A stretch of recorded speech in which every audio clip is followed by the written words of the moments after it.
శరన్నవరాత్రులు దసరా నవరాత్రుల్ని 9 రోజుల పాటుగా మనం జరుపుకుంటున్నాం. పరమ భక్తి శ్రద్ధలతో, నిష్ఠతో, ఉపవాస దీక్షలతో మనం అమ్మవారి కరుణ కోసం అందరి ఆరోగ్యాలు, అన్ని కుటుంబాలు, సమస్త లోకాలు చల్లగా ఉండాలని మనం ప్రార్థన చేస్తూ మనం అమ్మవారిని వేడుకున్నాం. ఈరోజు 9వ రోజు, శ్రీ దుర్గామాత అవతారం. ఈ 9వ రోజు విజయవాడలోని కనకదుర్గామాత ఆలయం, శ్రీశైలంలోని శ్రీ బ్రహ్మరాంబిక మల్లికార్జున స్వామివారి ఆలయం వాళ్ళు అలంకరణ చేసే విధానాన్ని మనం ఈ 9 రోజులుగా మనం తెలుసుకున్నాం. నేను పండితుడిని కాను, కానీ కొన్ని విషయాలు నేను తెలుసుకొని మీకు చెప్పాలనే తాపత్రయంతో ఈ అమ్మవారి సేవ ఈ 9 రోజులు చేసే అవకాశం అమ్మగారు నాకు ఇచ్చింది. ఈనాడు జరిగేటువంటి శ్రీ దుర్గా మాత అవతార విశేషం ఏమంటే, స్త్రీలకు సరి అయిన గౌరవం ఇవ్వాలి ఈ సమాజం అనేది ప్రధాన ఉద్దేశంగా మనం భావించవచ్చు. స్త్రీలను తక్కువగా చేయటం, వాళ్ళ చిన్నచూపు చేయటం అనేది భారతీయ సంస్కృతిలో, భారతీయ సమాజంలో లేదు అని నిరూపించడం కోసం పార్వతీ పరమేశ్వరులు, లక్ష్మీనారాయణులు, వాణీ బ్రహ్మలుగా మనం చెప్తుంటాం. తల్లి పేరు, అమ్మ పేరు ముందుగా చెప్తుంటాం.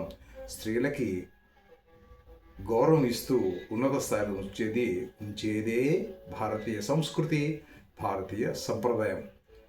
దీంట్లో మనం తెలుసుకోవాల్సింది ఏమంటే, మహిషాసురుడు అనేటువంటి రాక్షసుడు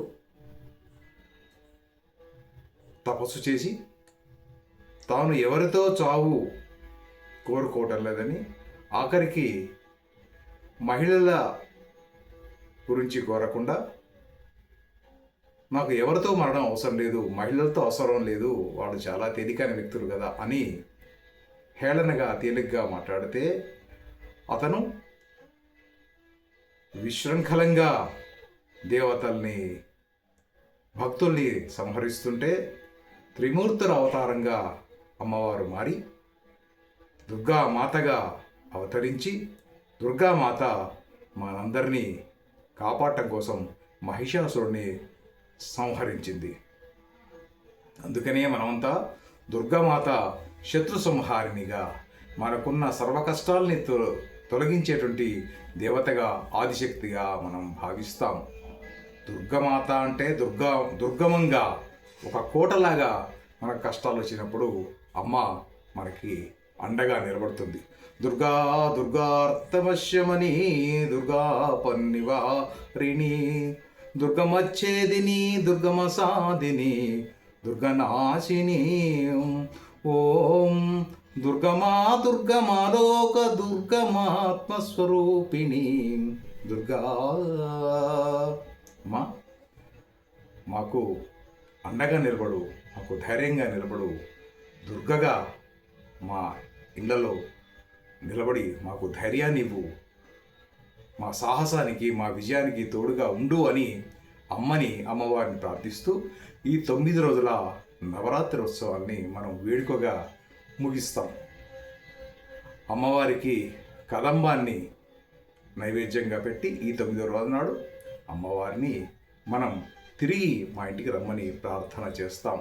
ఈ 9 రోజులు నిష్టగా చేసినటువంటి మీ అందరికీ కూడా అమ్మ ఆశీస్సులు, అమ్మ మీ అందరి కోరికలు తీరుస్తుందని భావిస్తాం. ఆనంద అనురాగాలతో మీరు భజించి మీ బంధువులని, మిత్రుల్ని ఇళ్ళకు పిలిచి వారందరితో ఆనందంగా అమ్మని ఆరాధన చేయడం, ఆమె అనుగ్రహం మీ అందరికీ ఉంటుంది అని చెబుతూ,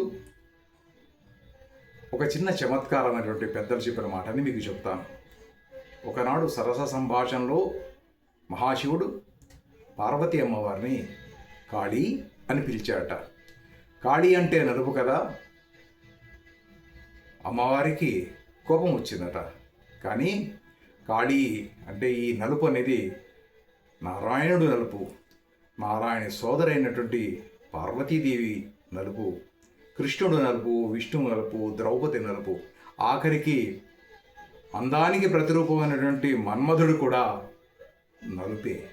అందువల్ల ఈ నలుపు రంగు అనేది తప్పు కాదు అని మనం తెలుసుకోవచ్చు. అయినప్పటికీ అమ్మవారి కోపంతో గౌరవర్ణంతో తిరిగి వస్తుందట. గౌరవర్ణం అంటే గోధుమ రంగుతో అమ్మవారు వచ్చి స్వామి కనపడుతుందట. మరొక భాషలో చెప్తే పూర్తిగా అందగాడైనటువంటి మహాశివుడికి సరిపోయే విధంగా అమ్మ కూడా తెల్లగా తయారై వచ్చి మనందరికీ ఈ రోజున దర్శనం ఇస్తుందట. ఈ 9వ రోజు దుర్గా అవతారం దాల్చి. అందుకనే అమ్మను మనం సదా ప్రార్థిద్దాం. అమ్మ ఆశీస్సులు మరొక సంవత్సరం కోసం మనం ఎదురు చూద్దాం. కుటుంబాలన్నింటినీ కూడా మనం చల్లగా కాపాడదామంటూ అమ్మకి మనం మంగళహారతి చేస్తూ శ్రీచక్రపురమందు స్థిరమైన శ్రీలలిత పసిడి పాదాలకు నీరాజనం. అమ్మ మమ్మల్ని అందరినీ కాపాడమని కోరుకుంటూ అమ్మకి ప్రార్థన అర్పిస్తూ సర్వ తీర్థాత్మకే, సర్వ మంత్రాత్మికే, సర్వ తంత్రాత్మికే, సర్వ యంత్రాత్మికే, సర్వ పీఠాత్మికే, సర్వ తత్వాత్మికే, సర్వ శత్నాత్మికే, సర్వ విద్యాత్మికే, సర్వ యోగాత్మికే, సర్వ నాదాత్మికే, సర్వ శబ్దాత్మికే, సర్వ దీక్షాత్మకే, सर्वात्मके सर्वरूपे हे जगन्मातृके, हे जगन्मातृके पाहि मां, पाहि मां, पाहि मां, पाहि पाहि